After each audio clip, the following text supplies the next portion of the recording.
Jadi ada fenomena yang sangat luar biasa nih di Indonesia sekarang. Saya sering diundang oleh anak-anak muda ke kafe, kalau saya punya waktu saya datang. Dan mereka menyampaikan banyak sekali ya keluh kesahnya. Kenapa?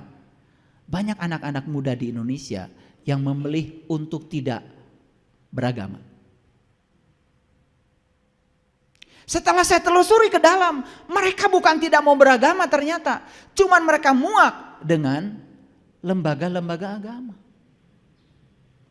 Apalagi mereka mendengar ada kejadian ini di sini, ada kejadian itu di situ. Gitu. Banyak berita buruk yang datang di telinga mereka. Justru dari dalam tanda kutip lembaga agama.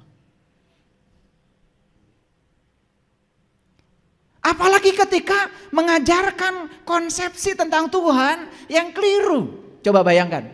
Bilang kepada anak kita, nah Tuhan itu akan mengutuk kamu, mengazab kamu kalau kamu tidak baik sama Tuhan.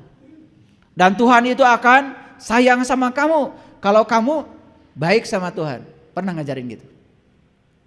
Secara tidak sadar kita sedang mengkonsepsi anak kita dan konsepsi Tuhan yang salah. Di mana letaknya Tuhan yang Maha Pengasih dan Maha Penyayang? Kalau Tuhan seperti itu, yang punya sifat itu kan kita orang tuanya, betul? Kita baik sama orang kalau orang lain baik sama kita. Kita dendam habis pada orang kalau orang lain tidak baik sama kita. Yang punya sifat seperti itu kita kok. Sifat Tuhan dikatakan pada kita seperti itu. Tuhan tuh Maha Pengasih. Kamu mau baik sama Tuhan, Tuhan tetap cinta sama kamu. Kamu tidak baik sama Tuhan, Tuhan tetap cinta sama kamu. Karena Tuhan tuh maha, tidak tersentuh oleh kotoran kamu. Pernah gak mengajarkan konsepsi Tuhan yang semacam itu? Tidak. Betul gak? Lebih suka menakut-nakuti anak. Awas nak, ya. Nanti kalau kau melakukan ini, kau masuk neraka. Jadi agama itu menjadi sesuatu yang menakutkan. Kalau nggak surga, neraka. Oke, baik kita lihat dulu sekarang. Ada 4 tingkatan motivasi, kita pahami. Ini 4 tingkatan motivasi. Yang pertama reward motivation, motivasi hadiah atau motivasi pahala. Melakukan sesuatu karena berharap ada hadiah, ada pahala. Ini tingkat motivasi yang paling rendah. Yang kedua, punishment motivation, motivasi ancaman. Dia mau melakukan sesuatu karena takut ancaman. Pertanyaan saya, kata-kata wajib tadi dilaksanakan dapat pahala, ditinggalkan dapat siksa. Masuk gak 2 kategori motivasi yang rendah ini? Masuk gak? Masuk apa tidak? Saya tidak menyalahkan kalau orang ditanya kenapa Anda sholat? Jawabnya kewajiban, tidak menyalahkan. Cuman sayang kalau bertahun-tahun kita hidup di sini kok tidak belajar itu saja. Naik atau kelasnya. Sekarang saya butuh sholat. Karena sholat bagi saya bukan sekedar menyehatkan nafas, menyehatkan jantung, mencerdaskan otak saya. Tetapi secara spiritual sholat membawa kedamaian pada saya. Kan harusnya ada di level itu, harusnya. Sekali lagi, saya tidak menyalahkan kalau ada orang menjawab kenapa Anda sholat itu wajib. Tidak, tetapi sayang sekali kalau sudah umur puluhan tahun belajar agama, belajar sholat, levelnya masih di kesadaran itu. Kok tidak mau naik gitu? Yuk sekarang lihat sekarang saya. Ada yang namanya need motivation. Motivasi kebutuhan. Yang paling tinggi adalah love motivation. Motivasi cinta atau senang. Saya kira kalau orang melakukan sesuatu di motivasi yang paling tinggi ini, apapun yang dilakukan pasti berkembang. Kita punya karyawan, ada kita kerja. Takut kan? Takut kan? Ada kita kerja karena pengen dapat uang banyak kan? Begitu kita nggak ada, dia itu suka-suka dia. Coba bayangkan, kita saja punya perusahaan, punya karyawan level yang semacam ini. Melakukan pekerjaan karena kewajiban, dilaksanakan dapat pahala, ditinggalkan dapat siksa. Rugi nggak kira-kira? Hancur nggak perusahaan kita? Coba sekarang punya karyawan di level kesadaran need. Saya itu bekerja Pak, karena saya ingin menjadi kepanjangan tangan Tuhan. Saya diberi keahlian ini oleh Allah. Saya percaya itu rencana Allah. Maka saya bekerja di perusahaan Bapak dengan peran ini. Karena saya percaya ini jalan terbaik bagi saya. Saya butuh untuk mengeksistensikan diri saya dengan pekerjaan ini. Saya ingin jadi orang yang berguna Pak dalam kehidupan. Keren gak kalau jawaban begitu?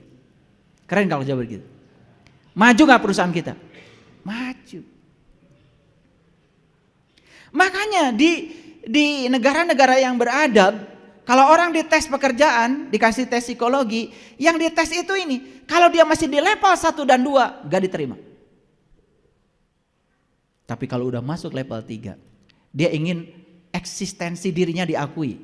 Dia ingin keahliannya diterima. Dia ingin menunjukkan dirinya, kalau dirinya itu, dia sudah butuh. Masuk level yang terakhir, cinta. Wah, sudah keren. Pertanyaan saya, yuk kita jawab sekarang. Betulkah kita melaksanakan ritual agama karena cinta kepada Allah? Silahkan jawab sendiri-sendiri. Kalau belum terjawab yang itu, tanya lagi. Apakah saya melakukan ini karena saya butuh? Belum terjawab juga? Berarti kita masih ada di 2 level yang paling bawah ini. Padahal la ikraha fiddin. Kalau tidak ada paksaan, berarti melakukan sesuatunya senang, menyenangkan. Dan kenapa selama ini kita melakukan itu tidak menyenangkan? Karena kita lambat belajar rahasianya. Padahal di wudhu itu ada rahasianya. Di sholat itu ada rahasianya. Tempo hari yang ikut pelatihan sholat khusus, saya ajarkan wudhu aja. Udah nangis berwudhu. Baru saya ajarkan, coba ketika kamu sedang membasuh tangan itu, bicaralah kamu dengan tanganmu. Terima kasih tangan, sudah 60 tahun kamu menemani aku.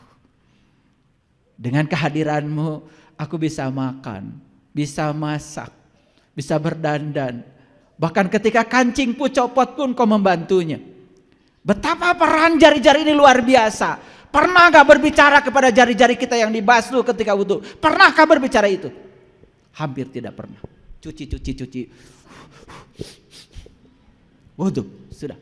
Hanya sebatas menggugurkan kewajiban. Tidak ada kesadaran yang dibangun. Para Nabi Muhammad mengajarkan itu. Ketika Nabi Muhammad mengambil air untuk hidungnya, beliau mengajarkan, ini fikih. Apa yang diajarkan beliau? Masukkanlah bau surga ke dalam hidungku, jauhkanlah bau neraka dari hidungku. Ketika beliau membasuh wajah, ya Allah, putihkan wajahku dengan cahayamu, putihkan wajahku dengan cahayamu. Yang dimasukkan ke sini adalah air, tapi beliau meminta kepada Allah, putihkan wajahku dengan cahayamu. Maka di Quran dikatakan Muhammadur Rasulullah wallazina ma'ahu asyidda walal kufar ruhama'u bainahum tarahum ruka'an sujadan yabtaguna fadlan minallahi wa ridwana. Umatnya Nabi Muhammad itu penuh cinta kasih pada siapapun tanpa membeda-bedakan.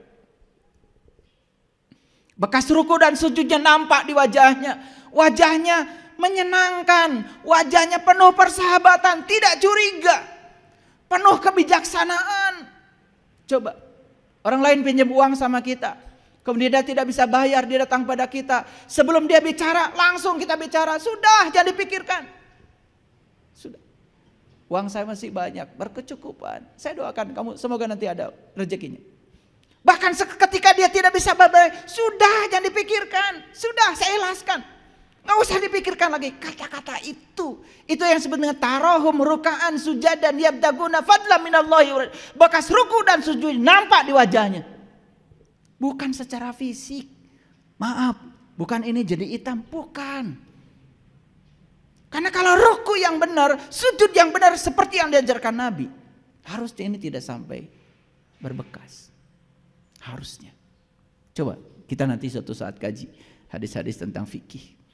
Bagaimana melakukan itu? Karena kita senang nggak peduli. Dan kita merasa kalau sudah begitu melakukan semuanya selesai. Yuk sekarang. Di mana motivasi kita melakukan semuanya? Kalau kita masih di level 1 dan 2 berarti bertentangan dengan la ikraha fiddin. Harusnya tidak ada paksaan dong dalam agama. Dan kenapa agama tidak menarik? Contoh sederhana. Ibu bapak, kalau ibu bapak saya paksa memakan makanan yang tidak biasa ibu bapak makan.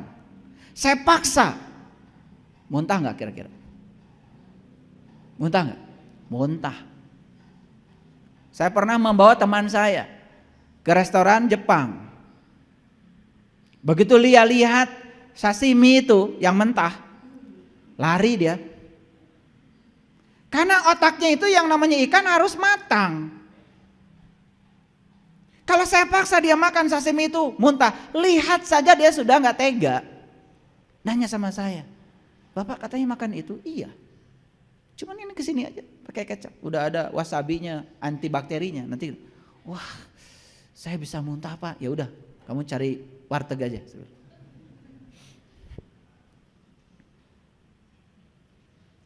Sekarang ini kita memaksakan sesuatu dilakukan oleh anak-anak kita tanpa dikasih knowledge. Betul apa tidak?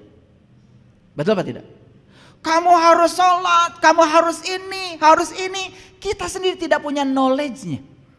Maaf, saya pernah didatangi banyak orang tua yang datang pada saya mengeluhkan anaknya tidak sholat. Ayah, anak saya sudah mahasiswa, tapi sampai sekarang belum sholat. Ibu, alhamdulillah saya sholat. Gimana sholatnya ibu? Sudah merasakan nikmatnya sholat? Mulai. Siapa yang kau ingat ketika sholat? Mulai.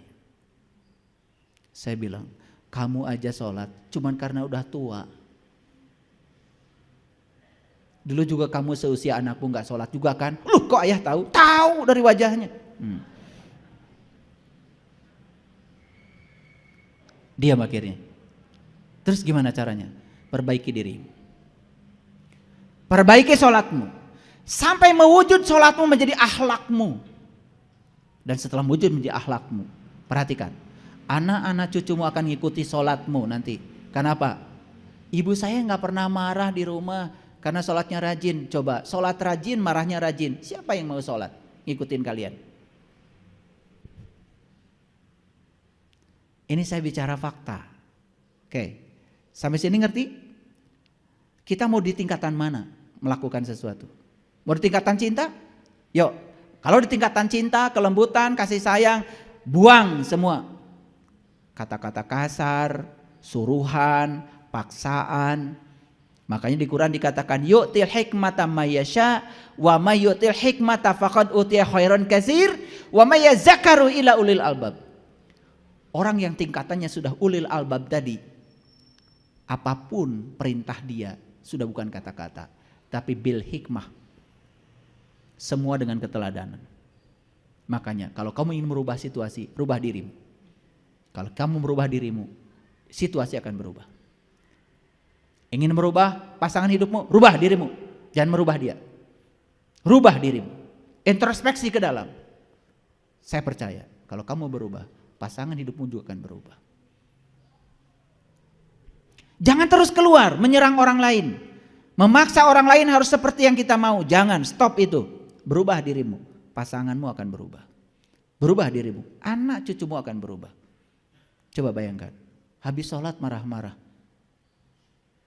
Habis sholat marah-marah, nyubit lagi. Gimana anak mau sholat? Masih pakai mukena lagi nyubitnya. Coba. Maaf ya. Nah, ini pemahaman la ikraha fiddin yang selama ini tidak kita bedah. Sehingga banyak yang baik. Sekarang saya bicara data dulu. Ini data saya ambil dari Pew Research Center. Tahun 2015 ada 317 juta umat muslim. Ya. Setara dengan 93% penduduk yang tinggal di Jazirah Arab. Tahun 2015 itu di Jazirah Arab ada 317 juta muslim. Jelas agamanya Islam. setara dengan 93% penduduk Arab. Jadi di Jazirah Arab itu yang muslim 93%. Berarti yang non muslim 7%. Mohon izin, saya menggunakan bahasa muslim non muslim. Ini untuk komunikasi saja, bukan untuk diskriminasi. Karena bagi saya muslim dan non muslim bukan berdasarkan agama. Bagi saya muslim dan non muslim berdasarkan akhlak. Bagi saya apapun agama dia, kalau akhlaknya sudah bagus, berserah diri kepada Allah, menyenangkan, mendamaikan, bagi saya sih secara hakikat itu sudah muslim bagi saya. Karena agama kan lagi ujung-ujungnya kan akhlak. Oke. Tahun 2019 masyarakat yang beragama muslim menurun. Ini data survei dari BBC. Masyarakat ateis semula 8% 2013, 2019 yang ateis sudah meningkat menjadi 13%. Ini di Jazirah Arab. Ini data bagus, bukan di tempat lain. Di Jazirah Arab. Jadi naik 5% dalam kurun waktu 2013 sampai 2019. Ini hasil dari jurnal saya mengambil. Jadi dapat dipercaya. Oke, naik ateis. Nanti yang mengejutkan dari riset ini, apa penyebab mereka mengambil pilihan itu. Saya pernah bertemu dengan anak-anak muda di Bandung yang memilih untuk tidak terlalu membicarakan agama. Ternyata mereka tuh bukan tidak beragama, cuman tidak puas saja terhadap lembaga agama. Dan ujungnya mereka itu akhlaknya bagus. Bahkan ada yang bekerja, hasil kerjanya itu dia sumbangkan untuk menolong orang-orang yang tidak mampu. Jadi sebetulnya secara kasar saya ingin bilang, manusia itu tidak pernah bisa ateis. Tidak akan pernah bisa. Karena saya sudah bertemu dengan orang-orang yang menyatakan dirinya ateis, ketemu saya, tidak akan bisa. Terus saya ajarkan kesadaran sampai mengakui, oh Tuhan bersama saya. Terserah kamu menyebut apa, mau menyembah dengan cara apa, yang jelas kamu tidak akan bisa berpisah dari dia. Itu ada caranya. Jadi sebetulnya pengakuan itu hanya ketidakpuasan menurut saya. Ini yang harus kita pelajari. Oke. Riset dari Iranians Attitude Towards Religion tahun 2020, 47% dari 40.000 responden itu di daerah Jazirah Arab. 47% dari 40.000 responden, berarti berapa? 47% kali 40. Ya sekitar 40.000 berarti kan sekitar 16.000 ya. Ya 17.000 lah. Dia mengaku sudah ateis. Ini data ya. Kemudian di Turki ini 99% masyarakat Turki itu beragama muslim. Mengalami peningkatan jumlah ateis dalam 10 tahun terakhir. Ini laporan dari survei Konda 2019 menyatakan bahwa 51% masyarakat Turki mengaku menganut Islam dari keturunan, dan mereka yang rata-rata menganut Islam dari keturunan itu yang kemudian menjadi ateis. Karena yang menganut Islam dari keturunan mungkin diprediksi ya, dia kan menjalankan saja tanpa ada knowledge. Mohon maaf. Seperti kita, saya kan menganut Islam dari keturunan, sehingga hampir tidak pernah mempertanyakan apa saya yang dijalankan bapak saya ngikut aja. Walaupun bapak saya ditanya oleh saya juga tidak mengerti. Tapi karena bapak saya tidak mengerti, ya saya mencari. Dan ternyata luar biasa, agama itu akal. Dan tidak ada agamanya bagi yang tidak berakal. Semua itu rasional, scientific. Bisa dijelaskan. Bahkan di Quran dikatakan, ya, wa yas'alunaka 'anir ruh kul ar-ruh min amri rabbi wa ma utitu minal ilmi illa qalila. Jika ada yang bertanya kepadamu tentang ruh, katakanlah ruh itu urusan Tuhanku. Kalau ruh urusan Tuhan bukan berarti Tuhan melarang kita untuk tahu ruh. Awas, hati-hati. Karena ruh urusan Tuhan, kalau ingin tahu urusan ruh, ya sudah komunikasinya dengan Tuhan, jangan dengan yang lain. Makanya fas'alu wa yas'alunaka 'anir ruh qul ar-ruh min amri rabbi wa ma utitu minal ilmi illa qalil. Dan tidak ada yang diberi ilmu kecuali sedikit. Cari orang yang dapat ilmu sedikit itu. Cari itu. Itulah yang ulul albab tadi. sudah jadi ahli ingat dia. Kalau dia sudah jadi ahli ingat, berarti dia sudah sampai kepada Allah. Ditanya tentang ruh, pasti dia bisa jawab.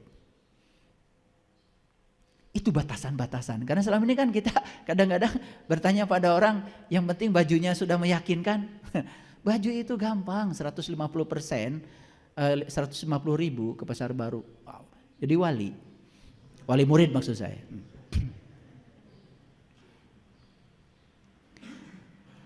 Jurnal yang berjudul Man Without God.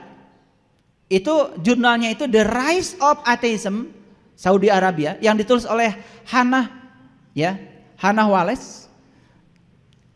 Di jurnal ini dikatakan, mengapa mereka memilih ateis? Ternyata sikap politik pemerintah yang memanfaatkan agama. Mereka tidak mau dipolitisasi. Mereka kecewa dengan kode hukum yang ketat, dengan pandangan kaku dari para ulama. Ini hasil riset. Jadi pandangan kaku tentang agama yang dikemukakan oleh para ulama itu yang membuat mereka memilih untuk ateis.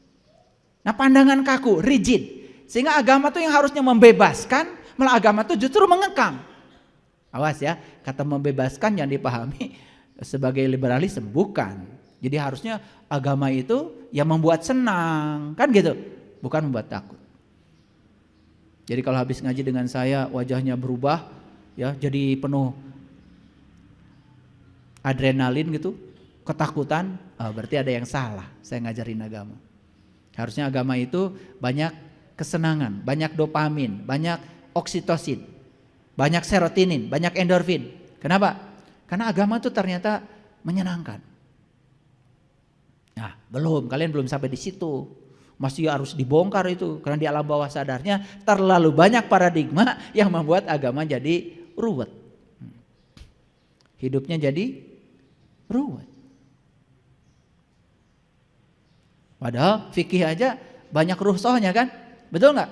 Kalau kamu tidak bisa sholat duhur karena sedang perjalanan 4 rakaat, sudah 2 aja.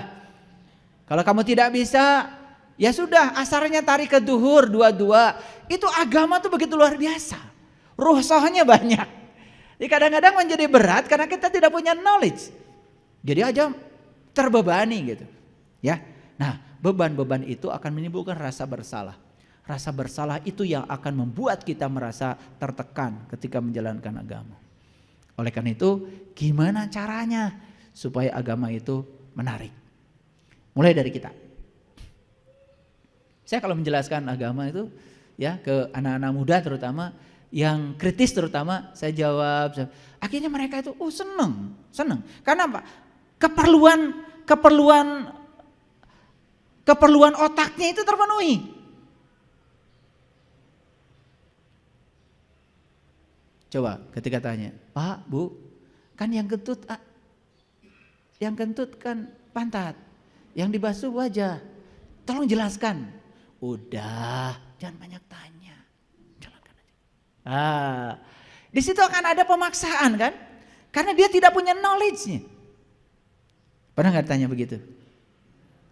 Untung aja nggak pernah ditanya. Kalau